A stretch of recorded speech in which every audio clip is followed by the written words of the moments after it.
Assalamualaikum warahmatullahi wabarakatuh. Perkenalkan, nama saya Muhammad Rafli Subadri dengan NPM 22411158 dari kelas Manajemen 22B angkatan 2022. Di sini saya akan menjelaskan sedikit tentang memahami penyebab perampingan dan pemutusan hubungan kerja. Yang pertama, pengertian. Perampingan atau downsizing adalah strategi perusahaan untuk mengurangi pengukuran dan kompleksitas di dalam organisasi untuk melibatkan mengurangi karyawan, membuat perusahaan lebih kecil dengan memberhentikan mereka. Perusahaan mungkin menghapus posisi jabatan atau menghilangkan pekerjaan yang tumpang tindih, atau mereka yang menghapus divisi split of unit yang tidak terkait dengan bisnis inti atau menjual unit yang tidak produktif. Selanjutnya itu konsekuensi perampingan. Namun terdapat bukti bahwa perampingan dapat menimbulkan konsekuensi jangka panjang yang merugikan dan tidak dapat dipulihkan oleh beberapa perusahaan.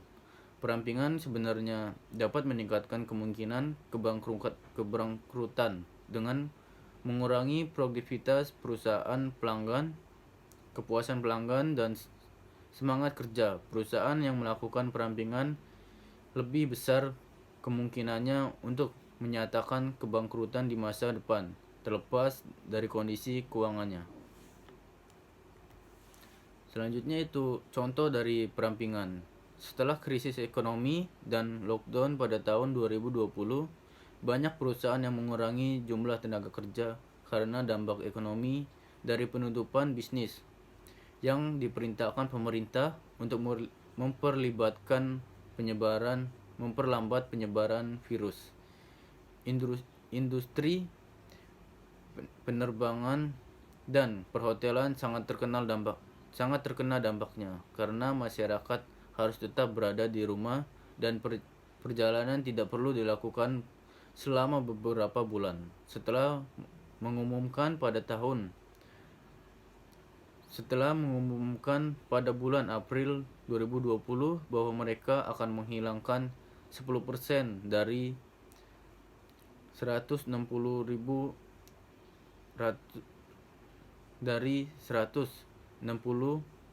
tenaga kerja yang di seluruh dunia yang dilaporkan melalui PHK, sukarela, penggantian alami, dan pihak PHK paksa.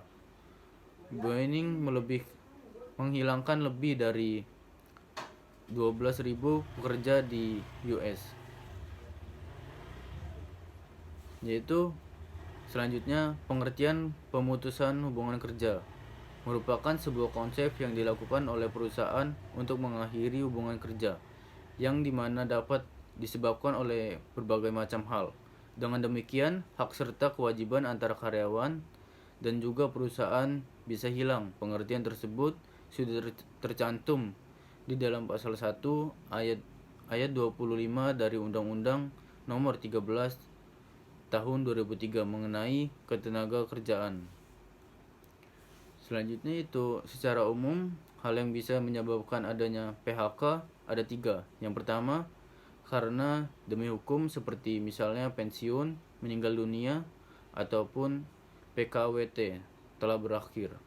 Kemudian yang kedua, karena keputusan pengadilan terakhir adalah karena pengunduran diri dari pihak karyawan jika perusahaan ingin melakukan PHK kepada karyawan, maka penyebabnya itu karena keputusan kerja pengadilan. Yang ketiga, penyebab PHK tidak dapat dilakukan secara sepihak. Hal itu telah tercantum di pasal 151 Undang-Undang UUK 13 tahun 2003. Jika memang hubungan kerja tersebut harus diakhiri, maka karyawan dan juga perusahaan harus melakukan musyawarah. Selanjutnya itu untuk PHK yang dilakukan oleh pihak perusahaan adalah keputusan pengadilan. Di dalamnya terdapat berbagai macam proses yang harus dilakukan, salah satunya yaitu melalui jalur meja hijau. Tak hanya itu saja, Untuk kepemutasan kerja, karena karyawan memang ingin berhenti, maka karyawan tersebut harus melakukannya tanpa adanya tekanan atau paksaan. Mereka harus melakukan karena kemauan mereka sendiri. Hal itu sudah tercantum di dalam pasal 162 ayat 2 UUK 13 tahun 2003. Selanjutnya itu jenis-jenis pemutusan hubungan kerja. Dari penjelasan di atas, kita bisa ketahui bahwa keputusan hubungan kerja itu disebabkan oleh berbagai hal, bergantung pada faktor penyebab tersebut. Jenis-jenis bisa juga berbeda. Undang-undang menyebutkan bahwa kepemutusan kerja dibagi menjadi 4 jenis, yaitu yang pertama, pemutusan hubungan kerja karena hukum. Contohnya, dari pemutusan hubungan kerja karena hukum adalah bekerja. Pekerjaan dinyatakan meninggal dunia atau perjanjian kerja telah berakhir. Yang kedua, pemutusan hubungan kerja secara sepihak. Walaupun pemutusan hubungan kerja tidak bisa dilakukan secara sembarangan, perusahaan tetap memiliki hak untuk memberhentikan karyawan secara sepihak. Jenis pemutusan kerja ini umumnya disebabkan oleh pelanggaran terhadap perjanjian kerja. Yang ketiga, pemutusan hubungan kerja karena kondisi khusus. Terdapat banyak sekali kondisi khusus yang dapat mengakibatkan terjadinya pemutusan kerja. Misalnya, karyawan sakit waktu yang cukup lama, terjadi efisiensi perusahaan mengalami kebangkrutan. Selanjutnya itu yang keempat, pemutusan hubungan kerja karena kesalahan berat. Ketika karyawan melakukan sebuah kesalahan, perusahaan memang tidak bisa langsung memutuskan hubungan kerja.